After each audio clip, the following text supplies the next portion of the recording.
हाँ जी, तो सबसे पहले आप सभी को मेरी राम राम। मेरा नाम है सचिन दुवन। मेरा गांव चान्नत, डिस्ट्रिक्ट हिसार और स्टेट है मेरा हरियाणा।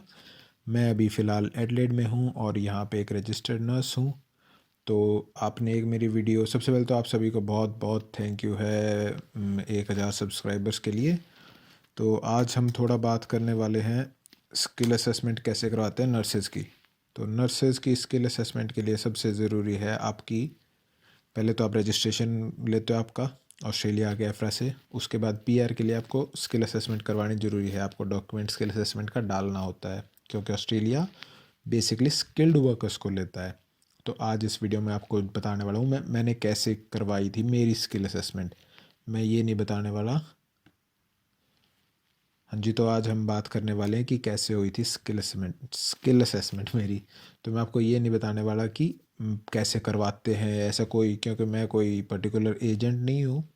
तो आपको सिर्फ मैं मेरा रास्ता बताने वाला हूँ। मैंने क्या किया, मैंने थोड़ा रिसर्च किया, थोड़े लोगों से पूछा, तो मैंने कैसे अपनी स्किल असेसमेंट करवाई।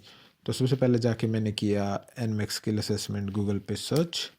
तो एनमैक्स स्किल असेसमेंट गूगल पे सर्च करते ही एनमैक की वेबसाइट आ जाती है। तो हम चलते हैं, पहले इसके होम पेज पे चलते हैं एनमैक्स के। सबसे पहले मैं आपको होम पेज पे ले जाता हूँ, वेबसाइट पे। तो ये थोड़ा सा कोविड-19 के बारे में अपडेट्स हैं और यहाँ पे आ जाता है programme accreditation standard review skilled migration services get assessed. मैं फिर आगे यहाँ गया। यहाँ पे 4 टाइप की आ जाती हैं शुरू में। मैं आज शुरू में मैंने देखा एक बार, मैं ये तो 4 टाइप की आई। फिर मैंने जैसे पढ़ा तो मॉडिफाइड स्किल असेसमेंट थी मेरी। मैंने ये वाली चूज़ की थी क्योंकि मेरा रजिस्ट्रेशन आ गया था ऑस्ट्रेलिया का। एज ए रजिस्टर्ड नर्स मैं ऑस्ट्रेलिया में काम कर रहा था। और ये फुल स्किल असेसमेंट जब होती है जब आपका रजिस्ट्रेशन ना आया हो और आप जैसे सिर्फ आपके पॉइंट बेस्ड पे होता है। ये मेरे को इस बारे में कुछ भी आइडिया नहीं है क्या चीज़ है ये। मैंने किया था मॉडिफाइड स्किल असेसमेंट। तो हम देखते हैं मॉडिफाइड स्किल असेसमेंट एग्जैक्टली आगे क्या होता है। अब यहाँ ये लिखा हो, अगर आप NMBA से रजिस्टर्ड हो तो आपकी मॉडिफाइड स्किल असेसमेंट होगी। ठीक है जी, तो स्टेप्स देखते हैं। सबसे पहले स्टेप्स क्या होंगे मॉडिफाइड स्किल असेसमेंट के। सबसे पहला है arrange verification of your registration email to so and so. ये आपकी मेल एड्रेस दिया हुआ है और या यहाँ पे आप डॉक्यूमेंट सेंड भी करवा सकते हो। ये आपको एड्रेस दिया हुआ है, यहाँ पे आपके डॉक्यूमेंट सेंड करवा सकते हो। तो मैंने क्या किया था, पहले तो आपको बताता हूँ वेरिफिकेशन ऑफ योर रजिस्ट्रेशन का मतलब क्या है। वेरिफिकेशन मतलब आपका गुड स्टैंडिंग सर्टिफिकेट। आप ऑस्ट्रेलिया जब भी आप शुरू में एफरा को आपके डॉक्यूमेंट्स भेजते हो या रजिस्ट्रेशन के लिए अपने डॉक्यूमेंट्स भेजते हो, तो उसमें सबसे इम्पॉर्टेंट होता है गुड स्टैंडिंग सर्टिफिकेट, जो अलग अलग आपकी काउंसिल्स देती है। PNRC, HNRC, जो भी आपकी स्टेट काउंसिल है, साउथ इंडिया में Tamil Nadu nursing council, Kerala nursing council, जो भी आपके अलग अलग स्टेट काउंसिल्स हैं वो आपको गुड स्टैंडिंग सर्टिफिकेट आपका भेजती हैं। वो खुद भेजती हैं, आपको कहीं नहीं भेजना होता। आपको जाके आपके काउंसिल को बताना होता है कि मुझे ऐसे ऐसे गुड स्टैंडिंग चाहिए होता है। उसके अलग, हर काउंसिल की अलग प्रोसेस है, अलग टाइम ड्यूरेशन है। तो ये था आपका गुड स्टैंडिंग का फर्स्ट पॉइंट। अब सेकंड पॉइंट में क्या लिखा हुआ है इन्होंने, collect and scan copies of the following original documents. जो जो आपको डॉक्यूमेंट्स वहाँ पे भेज स्कैन करके अपलोड करने होते हैं। तो ये रिक्वायरमेंट कैसी चाहिए वो हम आगे देखेंगे। तो अब देखते हैं प्रूफ ऑफ डॉक्यूमेंट्स क्या क्या चाहिए। पहला proof of identity. Proof of identity सबसे पहले हमारे पास क्या है, पासपोर्ट। पासपोर्ट का आपको जो आपका आगे वाला पेज होता है और जो आपके लास्ट वाले पेजेस होते हैं सबकी कलर्ड कॉपी चाहिए होती है, ये ध्यान रखिएगा। अगर आपका नेम चेंज हुआ है तो आपका नेम चेंज। अगर आप फिर आपका आता है ऑफिशियल पासपोर्ट साइज़ फ़ोटोग्राफ, जो आपकी सिर्फ 6 महीने, ज़्यादा से ज़्यादा 6 महीने पुरानी होनी चाहिए। ये आपकी पासपोर्ट साइज़ फ़ोटोग्राफ होना आपके, ये इन सभी चीज़ों का PDF रखिएगा। जो जो आपके डॉक्यूमेंट्स हम बात करने वाले हैं इन सब चीज़ों की PDF। और कितने में चाहिए वो भी आगे बताता हूँ मैं आपको, कैसे चाहिए एग्जैक्टली PDF। और ये तो पहला प्रूफ ऑफ आइडेंटिटी में डॉक्यूमेंट आ गया, पासपोर्ट और फोटोग्राफ ये सब आ गया। नेम चेंज किया तो वो आ गया। फिर आता है graduation certificate and transcripts. Transcripts अगर आपने पहली बार सुना है तो मैं आपको बता देता हूँ। एफ्रा का जो भी, अगर आप एफ्रा में डॉक्यूमेंट्स भेजते हो शुरू में रजिस्ट्रेशन के लिए, तो एक ट्रांसक्रिप्ट चाहिए होती है। उसमें आपका बता रखा होता है आपने कितना क्लिनिकल्स कितने किए, आपकी जो ड्यूटीज़ लगती हैं, ट्रेनिंग होती है, उसमें कितने आवर्स आपने कहाँ कहाँ काम किया है। और आपकी ट्रांसक्रिप्ट आपको मिल सकती है या फिर आपके कॉलेज से या फिर आपकी यूनिवर्सिटी से। और उसमें क्या होना चाहिए, कमेंसमेंट डेट, मतलब जब कोर्स शुरू हुआ वो डेट हो और जब तक कोर्स चलने वाला है वो डेट भी हो। तो ये था आपका ग्रेजुएशन सर्टिफिकेट। फिर आता है मेन चीज़ है प्रोफेशनल रेफरेंसेस। प्रोफेशनल रेफरेंसेस आपको वहाँ वहाँ से दिखाने हैं जहाँ का आप एक्सपीरियंस शो कर रहे हो। मेरा एक्सपीरियंस कम था पर मैं जितने भी मेरे से हो सके मैंने हर चीज़ का मेरा रेफरेंस दिया। प्रोफेशनल रेफरेंस हम बेसिकली तो उस चीज़ के लिए करते हैं कि आपके पॉइंट्स ज़्यादा बन जाएं अगर आपका एक्सपीरियंस काउंट हो जाएगा तो। अब आपका एक्सपीरियंस काउंट कैसे होगा? 3 साल का एक्सपीरियंस के आपको आपका काउंट होता है, कम से कम 3 साल का एक्सपीरियंस है तो उसके आपको 5 point.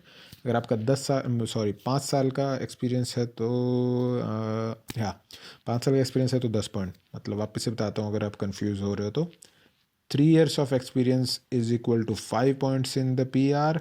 5 year of experience is equal to 10 points in the PR. Yes. तो ये आपका प्रोफेशनल रेफरेंस हो गया। और अगर आप किसी एजेंट से करवा रहे हो तो एजेंट डिक्लेरेशन। अब वो आपको डिपेंड करता है कि आप कैसे करवाना चाहते हो। मैंने खुद कर लिया था, थोड़ी सी रिसर्च की, बाकी डिपेंड्स ऑन यू। ये चेकलिस्ट भी देख लेंगे। फिर आपको यहाँ लॉग इन करके आपकी आईडी बनानी होती है और एक आईडी पे आप सिर्फ एक एप्लीकेशन डाल सकते हो। या ये लिखा हुआ है please use a different email address for multiple application. उसमें और आपका क्या है कि आपको ऑनलाइन फॉर्म कंप्लीट करना है, क्रेडिट कार्ड पेमेंट करनी है और डॉक्यूमेंट्स असेस करने हैं। तो अब देखते हैं कि पेमेंट कितनी है। यहाँ आपका पेमेंट लिखा हुआ है नॉर्मल मॉडिफाइड की 340। अगर आपको आपके रेफरेंसेस काउंट करवाने तो 125, एडमिनिस्ट्रेशन फ़ीस 50। ये आपको आखिरी में आपके आ जाती है। मेरी 400 के आसपास लगी थी, अभी एग्जैक्टली मेरे को ध्यान नहीं है कितना है। और यहाँ सब दिया हुआ है, इसमें आप देखते हो अगर सब कुछ दिया हुआ है, कैसी पेमेंट लेते हैं वो, क्या रिफ़ंड का सीन है, सारी चीज़ें हैं। सिर्फ आप जाके आपको इसकी वेबसाइट पे चेक करनी है। मैं सही बता रहा हूँ, आधे से ज़्यादा चीज़ें हम जो भी एजेंट से करवाते हैं हम खुद कर सकते हैं अगर आप जाके देखो ध्यान से वेबसाइट्स पे। हाँ, कुछ चीज़ें होती हैं जो आपको नहीं समझ में आता है, नहीं हो पाती है, तो कोई नहीं, वो भी सही है। अब देखते हैं आगे हम कि या हाँ, हम जो डॉक्यूमेंट्स भेजने हैं वो कैसे होने चाहिए। All supporting documents uploaded for your migration skill assessment must meet these minimum skill requirements. अब स्कैनिंग रिक्वायरमेंट्स, सॉरी, रिक्वायरमेंट्स क्या होनी चाहिए? ओरिजिनल डॉक्यूमेंट्स की कलर्ड कॉपी हो और वो 600 DPI डॉट्स पर इंच या उससे ज़्यादा हो। ये आप जब प्रिंटर पे या स्कैनर पे स्कैन करते हो तो इतनी आप उसमें कर सकते हो अपने आप। और मस्ट बी अ PDF होनी चाहिए। The passport size photo must be a JPEG। ये आपका फॉर्मेट चाहिए जो आपकी पासपोर्ट साइज़ फ़ोटोग्राफ है। You may need to change the setting of the scanner to meet this requirement. हाँ जी, यस, जैसे कह रहे हो कि हर आपका प्रिंटर 600 DPI पे सेट नहीं होता है तो आपको चेंज करनी पड़ती है। Please make sure you scroll down the page and select save, this will make sure the documents you have. अच्छा, ये तो आपको उस वीडियो में बात करेंगे हम कि क्या क्या है कैसे है। बाकी फ्रीक्वेंटली आस्क्ड क्वेश्चंस हैं, जो भी आपके दिमाग में क्वेश्चन हो तो आप यहाँ चेक कर सकते हो। मेरे दिमाग में आज सुबह एक क्वेश्चन आया था, वो मैं देखता हूँ कि मैंने तो वैसे अपने सेफ़र साइड के लिए मेरा इंग्लिश टेस्ट था वो अपलोड किया था, पर देखते हैं यहाँ चाहिएगा नहीं। मॉडिफाइड स्किल असेसमेंट करवाएंगे हम। If you are applying for a modified skill assessment you do not need to provide English language test. वो क्यों नहीं आपको देना है? क्योंकि पहले ही आप एफ्रा से रजिस्टर्ड हो, मतलब जब आप रजिस्ट्रेशन करवाते हो जब आपके 7 ईच चाहिए हैं तो इसलिए वो नहीं मांगते हैं। बाकी आप यहाँ देखो और भी ऑप्शन हैं, जाके देख सकते हो। तो अब देखते हैं कि कहाँ गए, या स्किल असेसमेंट का ये चेक लिस्ट है जो बेसिकली ज़्यादा कुछ नहीं है, सेम चीज़ है। Proof of identity, passport bio data double page, passport size photograph, change of name, graduation certificates for और nursing qualification, work experience. If you have worked as a nurse in Australia or overseas, you must submit a professional reference. Agent declaration आ गया। ये सारी चीज़ें थी आपके जो जो डॉक्यूमेंट्स चाहिए हैं, ये कैसे कैसे असेस होते हैं, ये सारी चीज़ें। तो चलिए कुछ और देखते हैं अच्छी सी चीज़। हाँ, ये एक आपने देखा ऊपर मैंने बताया था प्रोफेशनल रेफरेंस बनवाना होता है जहाँ जहाँ आपने काम किया आपके एम्प्लॉयर से या एम्प्लॉयर से। तो एम्प्लॉयर को आप जाके ये देते हो, वो समझ जाता है कि कैसा फॉर्मेट चाहिए उन्हें। तो ये ऐसा फॉर्मेट आप देते हो तो जाकर आपका वो रेफरेंस बन जाएगा जितने जितने भी आपके काम आपने काम किया है। बाकी एक पॉइंट देखा था मैंने इसमें, let me just check where was that point. उसमें बताया हुआ था कि आपको मिनिमम 3 मंथ्स एक्सपीरियंस शो करना होता है आपको एक पर्टिकुलर एनजेक कोड के लिए। चलिए कोई नहीं, देखते हैं इसको भी आगे कहीं ना कहीं मिलेगा कुछ ना कुछ।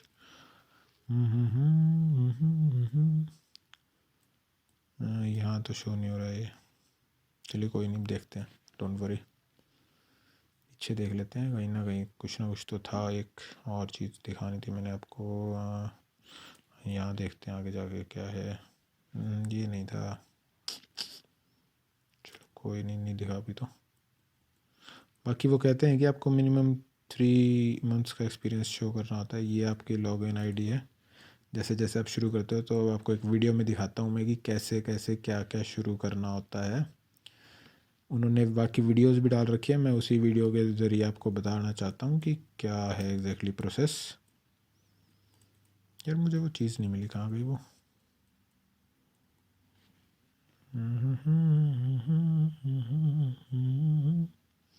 तो चलो आपको वीडियो दिखाता हूँ अब मैं। बाकी लेट्स ट्राई, अगर कुछ और मिल जाता है।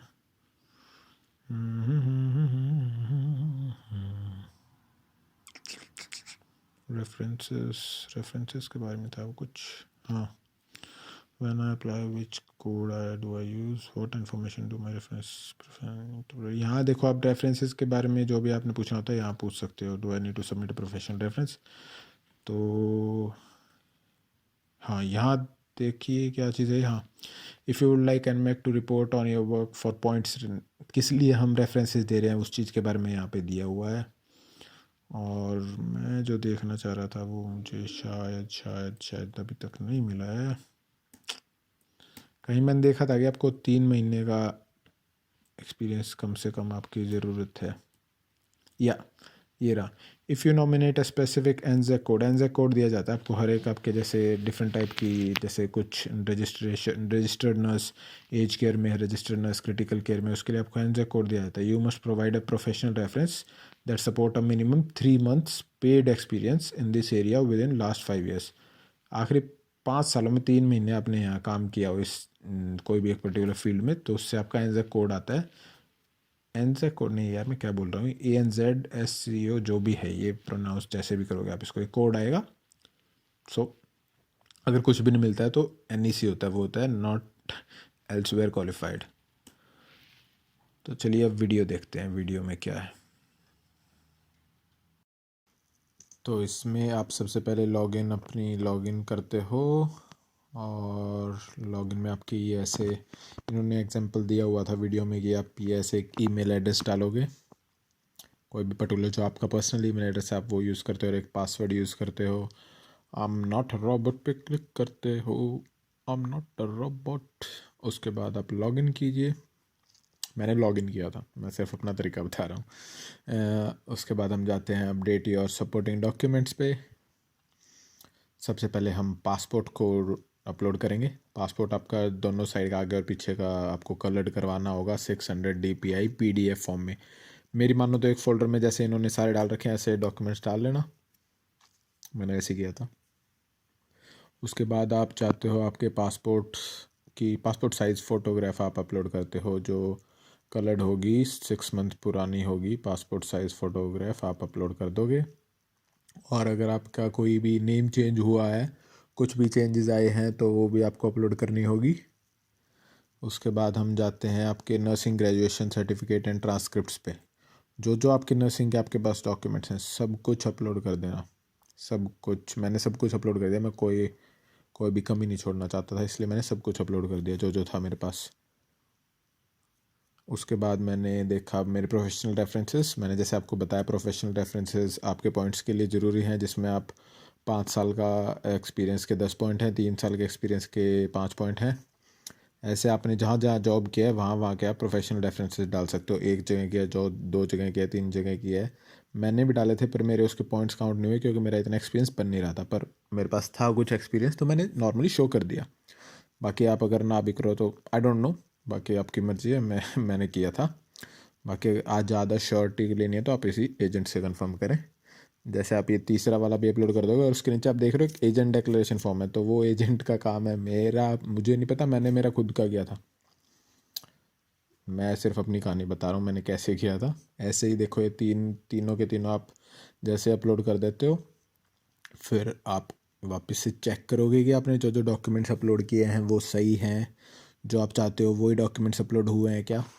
सेव पे क्लिक करना ना भूलना, सेव पे क्लिक करना बहुत ज़रूरी है। हाँ जी, तो आप ऐसे देखते हो, चेक करते हो स्क्रॉल करके कि जो जो डॉक्यूमेंट्स अपलोड हो गए हैं, फिर आगे जाके आपको फ़ीस का ऑप्शन आता है और आप फ़ीस पे कर देते हो। ये था सारा आपका, कैसे आप अपलोड कर रहे हो आपके डॉक्यूमेंट्स।